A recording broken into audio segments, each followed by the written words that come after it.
할렐루야. 예수 그리스도 이름으로 하나님 말씀 증거하겠습니다. 우리 다 같이 하나님 말씀 누가복음 15장 11절에서 24절까지 말씀을 다 같이 찾겠습니다. 누가복음 15장 11절에서 24절까지 말씀을 저와 여러분이 한 절씩 교독하도록 하겠습니다. 누가복음 15장 11절. 또 가라사대 어떤 사람이 두 아들이 있는데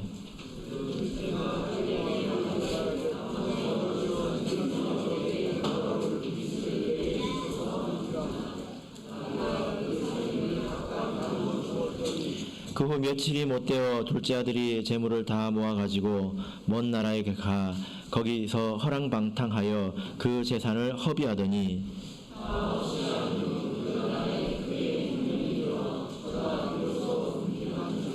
가서 그 나라 백성 중 하나에게 붙여 사니 그가 저를 돌로 보내어 돼지를 치게 하였는데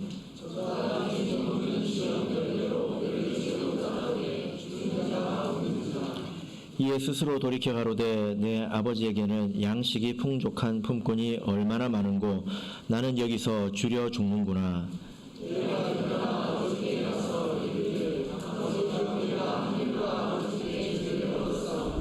지금부터는 아버지의 아들이라 일컬음을 감당치 못하겠나이다. 나를 품꾼의 하나로 보소서 하리라 하고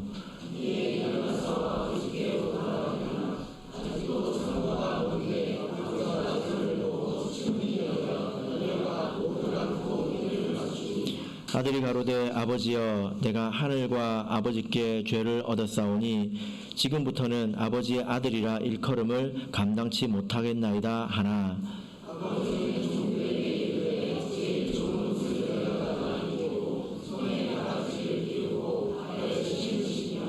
그리고 살진 송아지를 끌어다가 잡으라. 우리가 먹고 즐기자.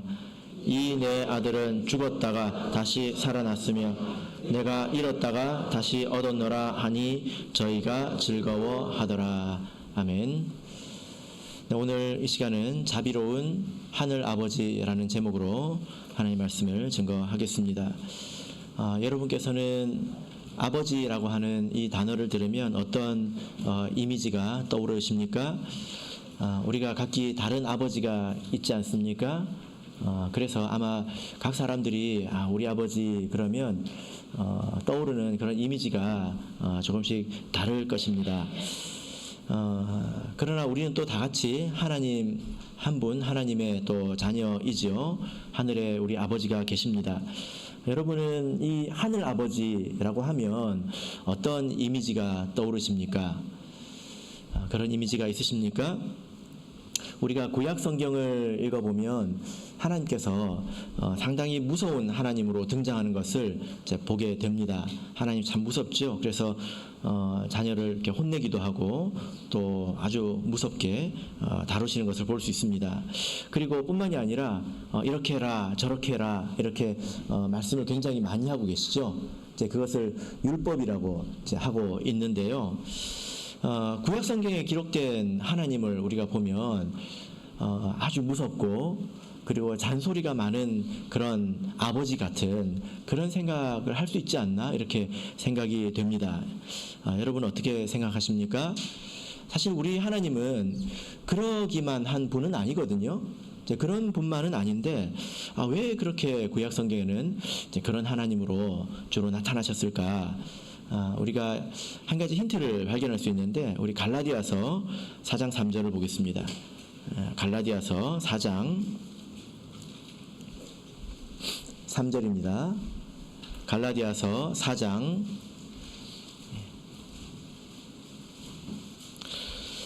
3절.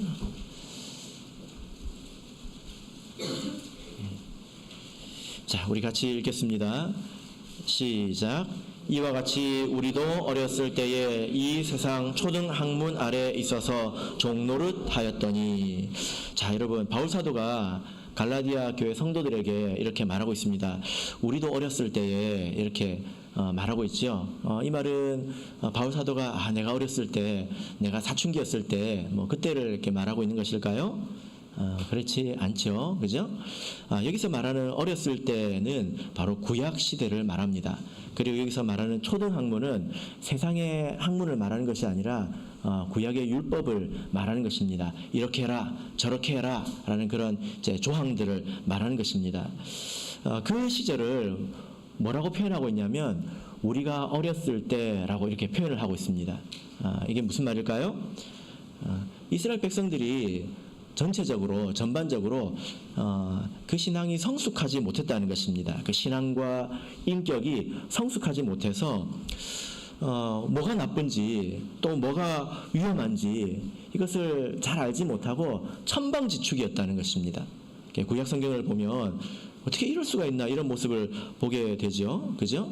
마치 아주 말 안 듣고 까불고 이제 불순종적인 그런 아들을 둔 아버지 같다.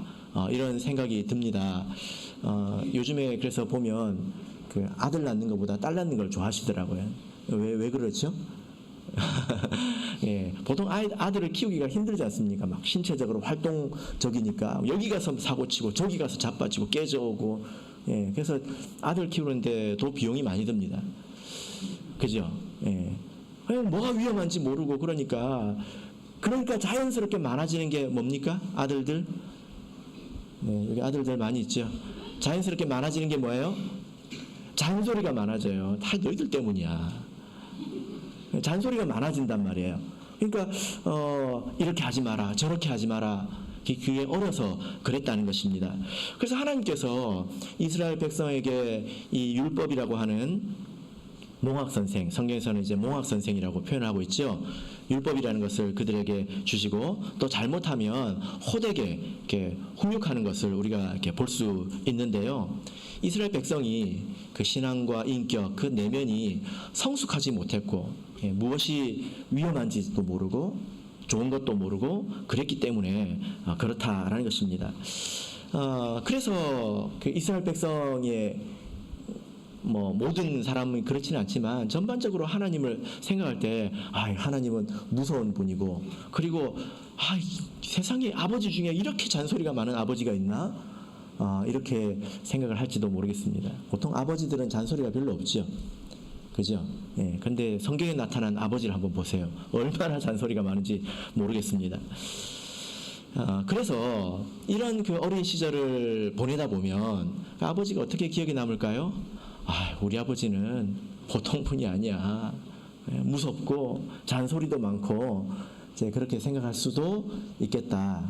이런 생각이 듭니다. 물론 구약 성경 안에는 하나님에 대한 풍성한 고백이 있지만 그럴 수도 있다는 것입니다. 그러나 나중에 이런 어린 아이들도 자라면 아버지를 이해하게 되죠. 그리고 아버지와 소통하게 되지 않습니까? 그것이 바로 성장한 것입니다. 여러분, 우리 하나님 아버지는 단순한 분이 아니죠. 그죠? 한 면만 있는 분이 아닙니다. 그래서 우리가 하나님이 어떤 분인가를 풍성하게 알도록 우리가 노력을 해야 되겠습니다. 오늘 우리가 이 말씀을 읽었는데요. 이 말씀을 이렇게 보면 어쩌면 어떤 분들에게는 하나님이 이런 분이었어? 하나님에게 이런 면이 있나? 이런 생각을 할 수도 있겠다. 이런 생각이 듭니다. 그래서 여러분께서 기존에 알던 하나님과 오늘 이 성경 말씀에 등장하는 이 아버지를 한번 조화시켜 보시기를 바랍니다. 자, 그러면 우리 본문으로 돌아가서요. 11절 말씀을 다시 읽어보겠습니다. 누가복음 15장 11절 자, 읽겠습니다. 시작. 또 가라사대 어떤 사람이 두 아들이 있는데 어떤 사람이 두 아들이 있습니다. 그래서 흔히 이 비유를 탕자의 비유라고 하는데요. 탕자의 비유라고 하면 이 말씀을 절반만 이야기한 거죠. 보통 이 작은 아들을 탕자라고 하지 않습니까? 큰 아들은 뭐죠? 그 뒤에 보면 큰 아들이 나옵니다. 근데 이 말씀은 어떤 사람에 관한 말이라는 것입니다. 그래서 어떤 사람에게 두 아들이 있다. 주인공이 누구라는 것입니까? 바로 이 어떤 사람이죠. 아버지죠. 그래서 주인공은 처음부터 끝까지 쭉 갑니다. 그런데 둘째 아들은 시작부터 중간까지 등장했다가 사라지면, 둘째 아들이 사라지면 누가 나오죠? 네, 큰아들이 나옵니다. 그리고 이제 아버지는 계속 있게 됩니다. 그래서 오늘 이 말씀은 우리 아버지가 어떤 분인가에 관한 것이 중심에 있다라는 거죠. 자, 이 어떤 사람에게 두 아들이 있는데 그 집에 어떤 일이 일어났을까요? 자, 12절을 보겠습니다. 자, 12절 읽겠습니다. 시작. 그 둘째가 아비에게 말하되 아버지여 재산 중에서 내게 돌아올 분깃을 내게 주소서 하는지라. 아비가 그 살림을 각각 나눠 주었더니. 예. 어떤 이 사람의 아들이 둘째 아들인데요, 아버지에게 유산을 미리 달라고 했습니다. 여러분, 이 일이 어떤 일입니까? 예, 뭐라고 말했을까요? 유산을 언제 받을 수 있는 거죠? 예. 예. 그러니까 부모님이 돌아가셔야 받는 거지 않습니까? 근데 뭐라고 말했습니까? 아버지 나한테 유산 주실 거죠? 예. 어차피 주실 거잖아요. 그러니까 지금 주세요. 이제 이렇게 말을 했다는 것입니다. 이 일이 어떻게 들리십니까? 예. 그리고 이 아들이 그것을 싹 받아가지고 순식간에 팔아서 먼 나라로 이렇게 떠나버린 이야기입니다. 이 아들이 받은 유산 가운데 제일 핵심적인 것은 뭐냐면요, 땅입니다. 예. 이것은 조상 대대로 물려받은 것이거든요. 이스라엘 백성이 가나안에 정착했을 때에 하나님께서 지파별로 땅을 다 나눠주지 않았습니까? 그래서 사람별로 다 땅을 나눠받았는데 이 땅은 팔 수 있는 것일까요? 팔 수 없는 것일까요? 이 땅은 팔 수 없는 것입니다. 레위기 25장 23절을 보면 토지를 영영히 팔지 말 것은 토지는 다 내 것입니다. 너희는 나그네요. 이렇게 말씀을 하고 있습니다. 그래서 이 말씀을 지키다가 죽은 사람 있지 않습니까? 성경에 땅을 안 팔아서 죽은 사람이 있습니다. 누굽니까? 예, 나봇이죠. 나봇. 예, 그 아합 왕이 이 나봇의 포도원을 보고 너무 마음에 들어가지고 자기에게 팔라고 했습니다. 근데 나봇이 뭐라고 했습니까? 아니, 이 땅은 조상 대대로 물려받은 것이고 이 땅은 팔 수가 없는 것입니다. 해가지고 아합이 집에 가서 삐져가지고 있잖아요. 그러니까 그 이세벨이 왕이시여 왜 이러십니까? 그래서 자초지종을 다 파악하고 아주 계략을 꾸며서 나봇을 이렇게 죽게 만듭니다. 나봇은 땅을 안 팔아서 죽었다는 것입니다. 왕이 와서 값을 쳐주겠다고 해도 팔 수가 없는 것이 바로 땅입니다. 근데 만약에 이제 자녀가 딸밖에 없으면 어떻게 될까요? 예. 그러면 딸에게 줘야 합니다. 예.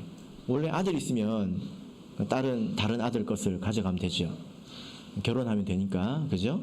근데 딸밖에 없으면 그 딸에게 나눠줍니다. 그러면 이 딸이 다른 지파로 시집가게 되면 이 땅은 다른 지파의 땅이 되지 않습니까? 그러면 될까요? 하나님께서 그것을 허용하지 않으셨습니다. 그래서 딸밖에 없다면 그 딸에게 땅을 주되 그 딸은 반드시 그 지파의 남자에게로 시집을 가야 됐습니다. 굉장히 엄격하다는 거예요. 그리고 심지어 그 자녀에게 땅을 나눠주는 것은 부모도 마음대로 할 수가 없었습니다. 장자로 태어난 자에게는 반드시 두 몫을 줘야 됐고 차자로 태어난 자에게는 한 몫을 줘야 했습니다. 근데 때로는 보면 이제 장남이 속색이고 말 안 듣고 그러고 차남이 좀 말을 잘 듣고 그러면 반대로 좀 주고 싶을 때가 있잖아요. 그죠? 예, 그럴 수 있지 않습니까? 그럴 때 하나님께서 절대로 바꾸지 마라. 이렇게 신명기 21장을 보면 이렇게 말씀하고 있습니다. 그래서 그 땅을 이렇게 판다고 하는 것은 부모에게서도 이 유산을 미리 달라고 하고 이 땅을 파는 것은 부모에게도 해서는 안 될 일이고 그리고 하나님께도 해서는 안 될 그런 일이라는 것입니다. 그런데 이 아들이 대단한 아들이에요. 어떻습니까? 아무렇지도 않게 마음에 부담이 전혀 없이 이것을 이제 팔아버렸다는 것입니다. 그런데 놀라운 것은 이렇게 그 재산을 물려받고 또 파는 과정에서 이 말씀을 보면 아버지가 아무 말이 없습니다. 여러분 어떻게 생각하십니까? 이 아버지는 어느 집 아버지죠? 이 아버지는 누구를 말합니까? 예, 여러분의 아버지를 말합니까? 하늘에 있는 아버지를 말합니다. 그죠? 전능하신 아버지를 말합니다. 모든 것을 하실 수 있는 그 아버지를 말합니다. 근데 이 아버지가 자식이 그럴 때 아무것도 안 하고 있다는 것입니다. 여러분 이 점에 대해서 어떻게 생각을 하십니까? 사실 이 자녀는 때려 죽여도 되는 자녀거든요. 자녀에 대해서 이 자녀는 그렇습니다. 그 당시로 보자면 그렇습니다. 아버지를 전혀 사랑하지 않고 또 존중하지 않고 마치 죽은 것처럼 취급을 해버리지 않습니까? 예. 당신은 있으나 마나 어쨌든 나한테 유산만 오면 된다. 이게 뭡니까? 당신은 쓸모가 없다. 나 있어서. 당신은 나에게 있어서 아무런 의미가 없다. 이렇게 말하는 거 아닙니까? 그러니까 이 자녀를 귀하게 키웠을 그 아버지의 입장에서 보자면 정말로 배신감이 느껴지고 또 마음이 상하는 그런 일이죠. 뭐라고 표현할 수가 있겠습니까? 이런 상황에서. 근데 이 자녀가 이렇게 가볍게 아버지를 마음에서 지워버리고 가볍게 아버지를 대하고 있으나 마나 당신이 나에게 줄 것만 그냥 받으면 나는 아무 미련이 없다. 그랬습니다. 여러분 이런 자식이 여러분 집에 있으면 어떨까요? 예. 마음이 많이 괴롭겠죠. 그죠? 예. 그런데도 이 하나님께서 아무런 말씀이 없습니다. 우리가 이 점을 생각을 해봐야 된다는 거죠. 아니 하나님께서 좀 답답하지 않습니까? 옆집 사람이 이걸 봤으면 얼마나 답답했을까요? 아니 저 못된 자식을 왜 저 아버지는 가만히 두나? 힘이 없는 것도 아니고 지혜가 없는 것도 아니고 왜 저렇게 가만히 두나? 참 답답하네. 왜 저렇게 쉽게 재산을 나눠주고 저렇게 재산을 다 팔아 제끼는데도 가만히 놔두나? 옆에 있는 사람들이 혀를 끌끌 차지 않았겠습니까? 이 아들이 참 못된 아들이에요. 왜냐하면요, 여러분 땅 파는데 얼마나 걸립니까? 땅을 팔아본 적이 없어서 제가 잘 모르겠는데요. 지금 이 사람이 땅이나 전 재산을 정리하는데 며칠이 못 되었다고 하고 있습니다. 이 말이 무슨 말일까요? 이게 속에 마음이 가득했다는 거예요. 그 집안에 있으면서 불만이 가득했다는 것입니다. 내가 이 아버지 밑에서 있느라고 내가 이렇게 고리타분한 삶을 살아야 되고 저 넓은 세상은 맛도 보지 못하고 내가 이렇게 살아야 되나? 지겨워 죽겠네. 이제 그렇게 생각하면서 오랫동안 계획했다는 거예요. 그래서 그 땅이 오자마자 순식간에 팔아버렸다는 것입니다. 아마 지금도 이렇게 사람이 재산을 정리하려고 하면 시간이 제법 걸릴 겁니다. 그리고 이 사람이 어디로 갔죠? 어디로 갔습니까? 13절을 보면 먼 나라에 갔습니다. 다시 돌아올 생각이 없다는 거죠. 그리고 가서 무엇을 했습니까? 허랑방탕하게 자기의 육신의 쾌락을 위해서 그것을 다 허비했다라는 것입니다. 여러분 이 그 둘째 아들을 보면서 이런 놈이 있나 이런 생각이 드시죠? 이런 놈이 있으면 어떻게 합니까? 다리 몽댕이를 분질러야죠. 그죠? 하나님은 우리만 못한 부모라서 이러실까요? 사실 이 둘째 아들은 우리 그 사람의 본성에 대해서 이야기를 하고 있는 것입니다. 우리 마음속에 다 이런 마음이 있지요. 하나님 아래 있기를 싫어하는 마음이 있습니다.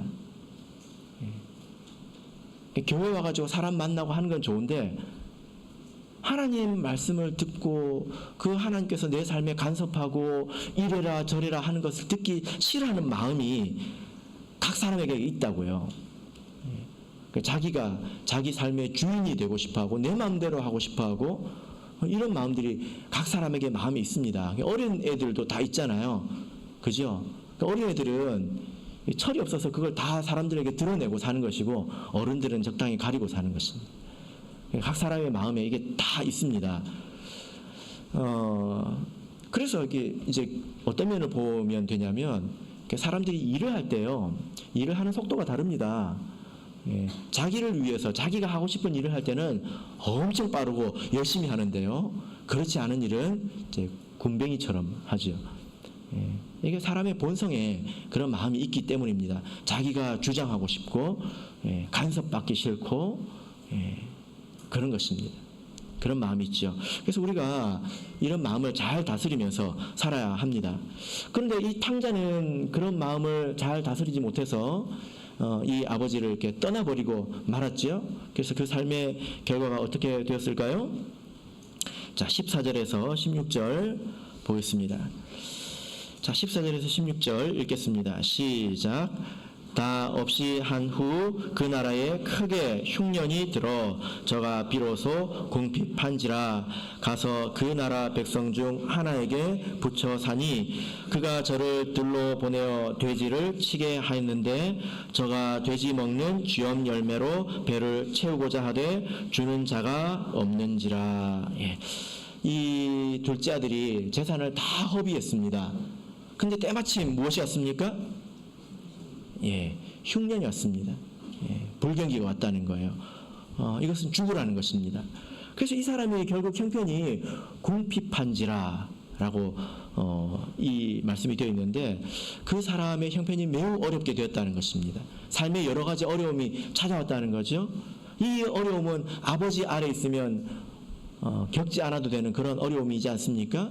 그래서 하나님을 떠나서 겪는 어려움이 있다는 것입니다. 궁핍한지라. 그래서 결국 어떻게 됐지요? 그 나라 백성 중 하나에게 붙여 사니 그 이방인에게 부속된 그런 삶을 살게 되었다는 것입니다. 우리가 하나님의 백성으로서 세상을 다스리고 살아야 되는데 그 세상에 부속되어서 살게 되었다는 것입니다. 여러분, 이것은 꼭 경제적인 관점에서만 말하는 게 아니에요. 경제적인 문제도 포함될 수 있지만 그러나 다른 차원에서도 이런 문제를 겪을 수 있습니다. 우리 삶에서 찾아오는 고통이 돈 없는 고통만 있는 건 아니잖아요. 그죠? 여러 가지 문제로 우리가 고통을 겪을 수 있습니다. 그 결과가 뭐냐면 세상에 부속된다는 거예요. 세상에 매이게 된다는 것입니다.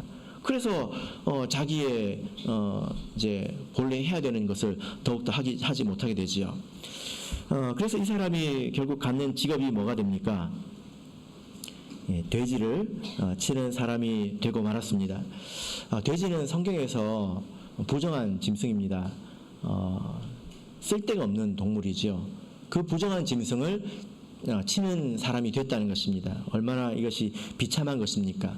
그래서 이 둘째 아들이 아버지 집에서 아주 풍족한 삶을 살다가 하나님을 아버지를 떠나서 어떻게 되었습니까? 아주 비참한 지경에 이르렀다, 이렇게 말씀을 하고 있습니다. 지금 이 둘째 아들이 먹으려고 한 것이 쥐엄 열매인데요. 혹시 쥐엄 열매를 보신 적 있으십니까? 화면을 한번 보여주시겠습니까? 쥐엄 열매가 이렇게 생겼습니다. 대추나무 같다고 해야 될까요? 좀 큰 나무인데 이 나무에 이렇게 달려 있습니다. 꼭 생긴 거는 콩같이 생겼어요. 근데 콩은 안에 그 알을 먹지 않습니까? 근데 이 쥐엄 열매는 안에 열매는 작아서 먹는 게 아니고요. 이 껍질을 먹는 거예요. 근데 딱 보기에도 어떻습니까? 되게 딱딱해 보이죠? 그냥 마른 오징어처럼 아주 딱딱합니다. 이거를 넣어가지고 푹 써가지고 돼지에게 주는데 이걸 먹지 못했다, 이렇게 말씀을 하고 있습니다. 여러분, 이 사람의 형편이 굉장히 비참하지 않습니까? 이것은 돈의 문제만 말하는 건 아닙니다. 아니, 하나님 떠나서도 잘 먹고 잘 살던데 꼭 그 문제만 말하는 것은 아니지요. 영적인 문제도 될 수 있고 정신적인 문제도 될 수 있습니다. 가정의 문제도 될 수 있고요. 그런데 이 아들이 이제 이런 그 삶의 밑바닥에 이렇게 떨어졌을 때에 이제 비로소 돌아오게 되는데요. 자, 17절 같이 보겠습니다. 이 아들이 돌아오게 되는데 어떻게 돌아올까요? 자, 17절 같이 읽겠습니다. 시작. 이에 스스로 돌이켜 가로되 내 아버지에게는 양식이 풍족한 품꾼이 얼마나 많은고 나는 여기서 줄여 죽는구나. 결정적인 단어가 여기서 스스로 돌이켜입니다. 원문으로 보자면 제 정신으로 돌아왔다는 거예요. 스스로 돌이켰을 때에 회복이 시작됐다는 것입니다. 이렇게 어떤 사람들은 인생의 어떤 밑바닥을 경험하고 나서야 그제서야 스스로 돌이킨다라는 거죠. 이 사람이 스스로 돌이켰을 때에 참된 회복이 시작되었다라는 것입니다. 여러분, 그래서 사람이 믿음을 회복하고 하나님께로 돌아오고 이런 일들이 억지로 되는 일은 아닌 것 같아요. 그죠? 옆에서 도와줄 수는 있지만 막 강제로 되는 일은 아니라는 것을 우리가 볼 수 있습니다. 여러분, 그래서 이렇게 우리가 이제 이 말씀을 이제 읽었는데요. 저는 이 말씀을 읽으면서 참 여러 가지 생각이 들더라고요. 이 말씀을 읽으면서 여러 사람들의 얼굴이 떠오르고 그들의 삶이 떠오르고 그러면서 여러 가지 생각이 났습니다. 어떤 생각이 났냐면요. 첫 번째는 사람은 왜 이 모양일까? 둘째 아들은 왜 이 모양일까? 그냥 좀 잘 살지. 왜 이렇게 욕심이 많아가지고, 왜 이렇게 눈이 어두워서 귀가 닫혀가지고, 왜 이 지경까지 되었을까? 이 좀 답답한 마음이 생겼습니다. 하나님을 떠나면 여러 가지 문제를 많이 겪게 되고요. 어려움을 겪게 됩니다. 그것을 알면 또 다행인데요. 자기가 고통받고 있는 것도 모르고 어려움을 겪고 있는 것도 모르고 회복하기 힘든 지경까지 또 가서 정말 그 삶이 만신창이가 돼서 교회로 또 돌아오는 경우도 있잖아요. 그런 것을 보면 참 이제 불쌍한 마음이 듭니다. 왜 삶이 저렇게까지 되도록 저렇게 살았을까? 왜 둘째 아들은 이렇게 욕심도 많고 이렇게 눈이 어두웠을까? 왜 이렇게 고집스러워서 고집도 꺾지 않았을까? 참 답답한 생각이 들었습니다. 또 한 가지는요, 하나님에 대해서 이런 생각이 들었는데, 여러분, 이 아버지를 보니까 어떻습니까? 좀 답답하죠. 좀 답답하지 않습니까? 이 말씀을 읽으면서 저는 어떤 이야기가 생각이 나냐면, 아담과 하와가 선악과를 따먹을 때에 하나님이 생각이 났어요. 아담과 하와가 선악과를 따먹을 때 하나님께서 아셨을까요? 모르셨을까요? 다 아시죠? 하나님은 전지전능하시니까 다 아시죠? 그죠? 근데 왜 냅뒀을까요? 언제 나타나십니까? 다 먹고 난 이후에 나타나시거든요. 그래, 아담아 어디 있느냐 이렇게 아담을 찾지 않습니까? 모르는 것처럼. 하나님께서 그래서 우리가 지금 이 고생이잖아요. 이 세상이 이렇게 고통스럽지 않습니까? 하나님께서 그때 하늘에서 요것만 해주셨어도 하와가 깜짝 놀라가지고 선악과를 떨어뜨렸을 것 같아요. 이게 통하거든요. 우리 애기들도 말을 못 알아들어도요 하면 애들이 움찔합니다. 그죠? 막 하려고 하면 움찔하거든요. 하나님께서 말 한마디도 아니고 그렇게 한 번만 소리 내주셨으면 됐을 텐데 왜 놔두셨을까? 이런 생각도 듭니다. 그런데요, 사실 그건 억지스럽잖아요. 이 순간에 가장 고통스러운 분이 누구일까요? 하와가 선악과를 집어들었을 때에, 그것을 베어 물었을 때에 가장 고통스러운 분이 누구였겠느냐 이 말입니다. 가장 화가 난 분이 누구였을까요? 이 아버지가 자식이 와가지고 아버지 어차피 죽을 거잖아요. 안 죽는 사람이 어디 있어요? 그럼 죽으면 저한테 줘야 되잖아요. 지금 주세요. 이 말 들었을 때 얼마나 화가 나고 얼마나 고통스러웠겠습니까? 그리고 이 얘가 딱 보아하니 이 재산을 가가지고 나가서 살면 어떤 일을 겪을지 이 아버지가 몰랐겠습니까? 그걸 생각했을 때 이 아버지의 마음이 얼마나 고통스러웠겠느냐 라는 것입니다. 그러나 사람은 스스로 돌이켜야 한다는 것을 아셨기 때문에 이 하나님께서 때려 죽이지 않으신 거예요. 이것은 하나님의 자비하심입니다. 답답한 게 아니고 하나님께서 자비하신 것입니다. 그때의 이 고통과 그때의 이 분노를 하나님께서 인내하신 것입니다. 제가 하나님의 자녀이지만 또 우리가 또 부모가 되지 않습니까? 제가 이 부모의 입장에서 이 말씀을 읽었을 때, 우리는 이렇게 할 수 있을까? 나는 이렇게 할 수 있을까? 이런 생각이 들었습니다. 여러분, 자식이 이렇게 하고 있을 때 그래도 참으실 수 있나요? 네. 제가 생각해 보니까 저는 못 참을 것 같아요. 저는 때려 죽일지도 모릅니다. 저는 못 참을 것 같더라고요. 사실 자녀를 키우면서 이런저런 일을 겪는데, 이 부모는 가르쳐야 할 때 가르치고 또 침묵해야 할 때 침묵하고 있지 않습니까? 하나님께서 오늘 이 말씀을 보면 하나님께서 그냥 침묵하고 계시지만, 사실 우리가 성경을 보면 하나님은 부지런히 가르치시는 하나님이시고 또 성실하게 지도하시는 하나님이시잖아요. 그러나 이렇게 침묵할 때는 침묵하시는 하나님이라는 겁니다. 그런데 부모가 되니까 그게 참 좀 어려운 것 같아요. 가르쳐야 될 때와 침묵할 때를 알기가 얼마나 어려운지, 때로는 보면 가르칠 때 침묵하고 침묵해야 될 때 잔소리해가지고 화풀이를 하지. 부모가 얼마든지 그럴 수 있지 않습니까? 자녀를 위한다는 그런 명분 하에 자기 마음을 이렇게 시원하게 하는 경우가 있을 수 있잖아요. 그죠? 그래서 하나님께서 그 순간을 다 참아내시고 계시다는 것입니다. 여러분, 그래서요, 지금 아무 일도 안 일어나고 있잖아요. 그죠? 오늘 교회 오시는데 하늘에서 벼락이 치던가요? 내 앞에? 아무 일도 안 일어나고 있잖아요. 그렇다고 해서 아무 일도 없는 건 아니라는 것입니다. 가끔 이럴 수 있잖아요.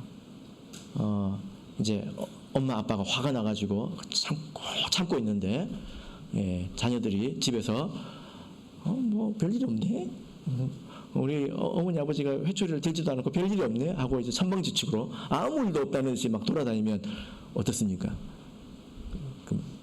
더 큰 인내심이 필요하죠. 그래서 지금도 마찬가지라는 것입니다. 오늘 교회 오는데 벼락이 안 내리쳤다고 해가지고 아무 일도 없다고 해서 아무 일이 없는 것인가? 그렇지 않다는 것입니다. 하나님은 참고 계신다는 거예요. 그리고 가르치신다는 것입니다. 우리가 이런 하나님의 마음을 생각할 줄 알아야 합니다. 자, 이제 이 아들이 돌아오는데요. 어떻게 돌아오는지 같이 보도록 하겠습니다. 누구든지 이렇게 하나님 안에 있는 사람은 이런 마음을 가지고 하나님 안에 있어야 되고요. 또 혹시 하나님을 떠났다가 돌아온다면 이런 마음을 가지고 돌아와야 합니다. 자, 우리 17절부터 19절 다시 읽겠습니다. 17절에서 19절 읽겠습니다. 시작. 이에 스스로 돌이켜 가로되 내 아버지에게는 양식이 풍족한 품꾼이 얼마나 많은고 나는 여기서 주려 죽는구나. 내가 일어나 아버지께 가서 이르기를 아버지여 내가 하늘과 아버지께 죄를 얻었사오니 아버지의 아들이라 일컬음을 감당치 못하겠나이다. 품꾼의 하나로 보소서 하리라 하고. 스스로 돌이켰을 때 이런 생각이 들었는데요. 어떤 사람이 하나님 안으로 다시 돌아오려면 이런 마음이 있어야 합니다. 어떤 마음이 있습니까? 이 사람이 어떤 생각을 하고 있습니까? 첫째는 아버지 집의 풍족함에 대해서 생각을 하고 있습니다. 그리고 자기의 비참함에 대해서 생각을 하고 있지요. 그죠? 우리가 느끼는 것은 육신적인 것이지만 하나님을 떠나면 여러 가지 비참한 환경에 처하게 됩니다. 그것을 알아서 하나님 나라로 와야 된다는 거예요. 만약에 난 세상에서도 잘 살고 있는데 뭐 세상에서도 살기 별로 어렵지 않은데 근데 하도 옆에서 교회 가자 교회 나오라 하니까 그냥 내가 한번 가줄게. 이렇게 해서 오는 것은 이 아들처럼 돌아오는 게 아닙니다. 내가 세상에 나가서 이런 일도 겪어보고 저런 일도 겪어보니까 그때 이 하나님 나라 안에서 고리타분하고 지겨운 것 같았던 것이 사실 그것이 행복이고 평안한 것이었구나. 그게 정말 귀한 것이었구나. 이걸 깊이 깨닫고 세상에 저게 좋아 보이지만 사실 저 뒷면에는 좋은 것들이 없어. 이걸 알고 와야 된다는 거예요. 그죠? 예. 그리고 우리가 하나님 안에 있다면 이런 마음을 가지고 하나님 안에 있어야 합니다.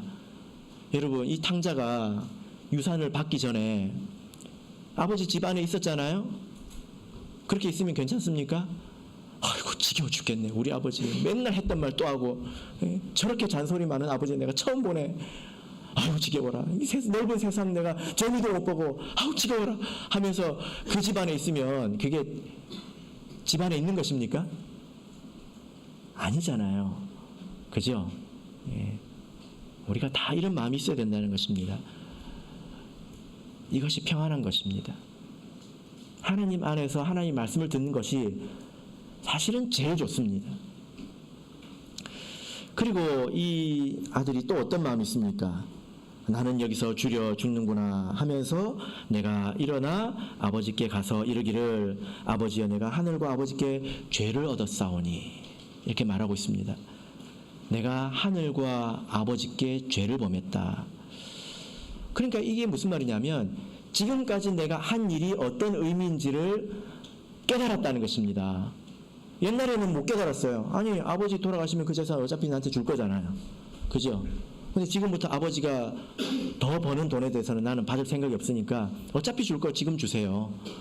어차피 받을 거 다 받는 건데 이게 합리적으로 생각이 되고 당연한 자기의 권리라고 생각됐던 것입니다. 근데 나중에 깨달았다는 거죠. 무엇을 깨달았습니까? 내가 아버지께도 죄를 지었고 내가 하나님께도 죄를 지었다는 것입니다. 간혹 이제 돌아오는 경우에 개선 장군처럼 돌아오는 경우도 있습니다. 내가 왔다 하고 이제 그러면 우리 성도들은 잘 오셨다 하고 박수를 쳐주죠. 왜냐하면 돌아오는 것 자체가 귀하기 때문에 그렇게 하는 것입니다. 근데 돌아오는 사람들은 개선 장군처럼 돌아오면 안 되죠. 내가 얼마나 하나님을 괴롭게 했는지, 내가 얼마나 많은 기회를 낭비했는지, 내가 얼마나 많은 사람을 또한 시험에 들게 했는지, 이것이 허물이고 죄이지 않습니까? 그것을 생각하고 와야 된다는 것입니다. 그리고 또 이 아들이 뭐라고 말을 합니까? 19절 보시면 내가 지금부터 아버지 아들이라 일컬음을 감당할 수 없다. 나를 뭐라고 불러달라고 합니까? 나를 품꾼의 하나로 보소서. 품꾼의 하나로 보소서 이렇게 말을 하고 있습니다. 여러분 이 아버지는 되게 부자 아버지입니다. 그래서 이 내용을 보면요, 이 집에는 아들도 있고요, 종도 있고 품꾼도 있습니다. 종하고 품꾼은 달라요. 종은요 정규직이고요, 품꾼은 비정규직입니다. 이렇게 보시면 됩니다. 저는 실제로 이렇게 노비 생활을 하신 분을 본 적은 없거든요. 근데 근래까지 있었다고 하더라고요. 저 깊은 시골에는 있었다고 하더라고요. 이제 조선시대를 생각해 보면 여러분 중에 누구는 노비로 태어날 수 있고 누구는 양반으로 태어날 수 있잖아요. 그죠? 예, 그래서 제가 노비로 태어났다고 생각을 했을 때 그래도 좀 대감님 집에 노비로 태어난 게 좋을 것 같아요. 그죠? 노비도 좀 찌그러가는 집에 노비로 있으면 그것도 좀 비참할 것 같지 않습니까? 예, 이 아버지는 되게 부자인데 그 집에 종이 있습니다. 이 종은 정규직이에요. 그 집에 소속이 돼가지고 자식이 태어나면 그 자식도 그 집의 종이 됩니다. 인자한 주인을 만나면 뭐 그렇게 사는 것도 괜찮지 않습니까? 근데 품꾼은 뭐죠? 일용직이에요. 일용직. 그날 일이 많으면 불러다 쓰고 안 부르면 그날 일 못하고, 그런 사람입니다. 그러니까 이 아들이 지금 나를 종으로 여겨달라고도 말을 못하고 있는 거예요. 뭐라고 여겨달라고 하고 있습니까? 품꾼으로 여겨달라고. 이 말은 그 사람이 굉장히 낮아졌다는 것입니다. 내가 이런 죄를 지었기 때문에 내가 어떻게 내가 그 가족들 앞에서 심지어 그 종들 앞에서 내가 고개를 들 수 있겠느냐. 한번 생각해 보세요. 아들이 왔는데 그 종들이 어떻게 쳐다보겠습니까? 아이고, 오는 사람마다, 오는 종마다, 보는 종들마다, 아이고, 하지 않겠습니까? 자기도 아는 거예요. 내가 어떻게 내가 이렇게 올 수 있겠느냐. 나는 그렇게 여김을 받을 수 없으니까 나를 품꾼의 하나로 여겨달라고 말하고 있습니다. 겸손했다는 것입니다. 우리 하나님 안에 있는 사람들은 서로 우리가 다 이런 마음을 가지고 있어야 되잖아요. 그죠? 예. 자, 이제 20절 보겠습니다. 20절 읽겠습니다. 시작. 이에 일어나서 아버지께로 돌아가니라. 아직도 상가가 먼데 아버지가 저를 보고 측은히 여겨 달려가 목을 안고 입을 맞추니. 예. 자, 여러분, 이 말씀을 보니까 이 아들이 이제 일어났다 이렇게 말하고 있습니다. 여러분 보세요. 18절 보면 뭐라고 말하고 있습니까? 생각을 하고 있죠? 뭐라고 생각하고 있습니까? 내가 일어나야 되겠다 생각을 하고 있죠. 내가 일어나야지, 내가 가야지 생각하고 안 가면 어떻게 됩니까? 내 마음 하나님이 다 알아주시잖아요. 내 마음 아버지가 다 알아주시잖아요. 그렇습니까? 그렇지 않습니다. 예. 내가 일어나서 내가 이렇게 해야 되겠다.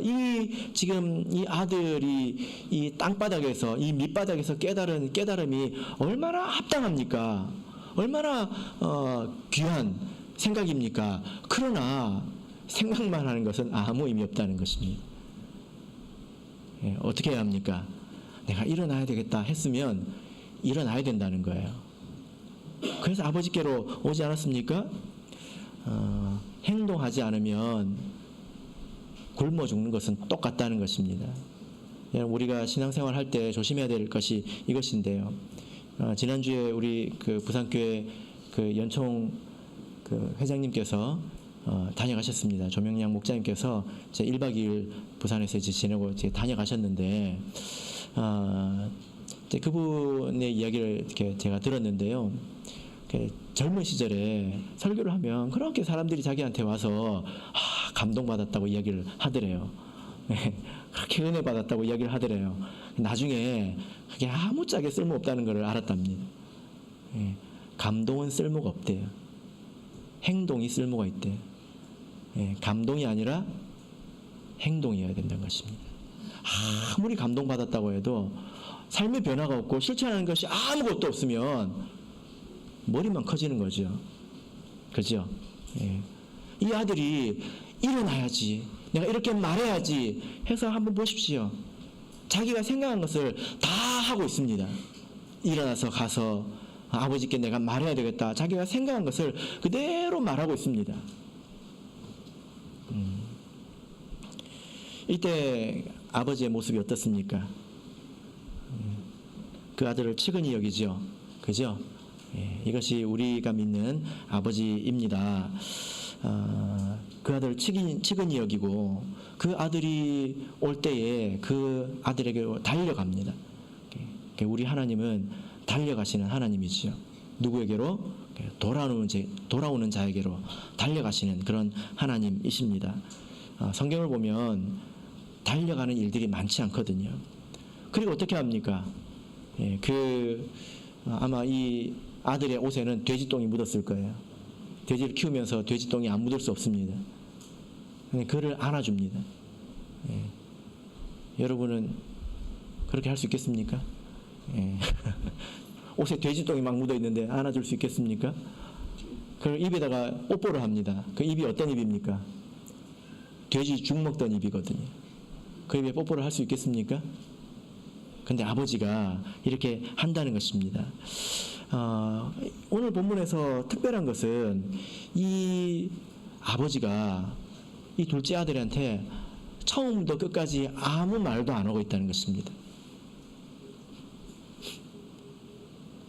여러분, 실제로 하나님께서 나에게 말씀을 많이 하시는 것 같지만 그것은 가르치는 말씀이지 책망의 말씀은 잘 안 하시잖아요. 안 그런가요? 예.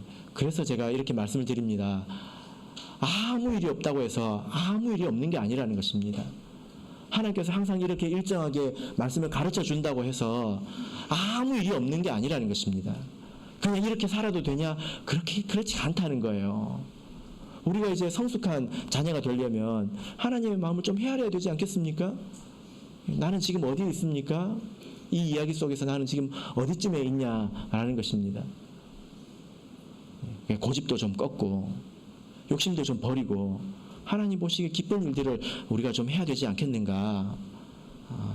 우리 하나님 아버지는 자비로우신 하나님 아버지입니다. 때로는 이제 우리 하나님을 어떻게 생각하냐면 음주 단속 경찰처럼 생각을 합니다. 예. 그 경찰들이 어떻게 하죠? 어떤 길을 지날 때 99번을 지날 때 술을 안 먹고 지나요. 그때는 아무 말이 없어요. 잘하고 있을 때는 아무 말이 없어요. 근데 잘못하다 걸리면 어떻게 됩니까? 벌을 주잖아요. 그러니까 하나님께서 내가 잘하고 있을 때는 아무 말도 안 하고 계시다가 잘못하면 탁 때리시고 기다렸다는 듯이 때리시고 하나님이 그럴까요? 그런 하나님이 아닙니다. 만약에 매를 맞았다면 진짜 많이 잘못하고 있는 거예요. 하나님은 많이 참으시는 하나님이고 침묵하시는 하나님이시잖아요. 그죠? 오늘 이 말씀을 통해서 우리가 배운 하나님은 자비로운 하나님이십니다. 내 삶을 더 깊이 돌아보고 그리고 내가 지금까지 알았던 하나님과 한번 조화시켜 보시기를 예수 그리스도 이름으로 축복합니다. 우리 다 같이 찬송하겠습니다. 321장 찬송하겠습니다.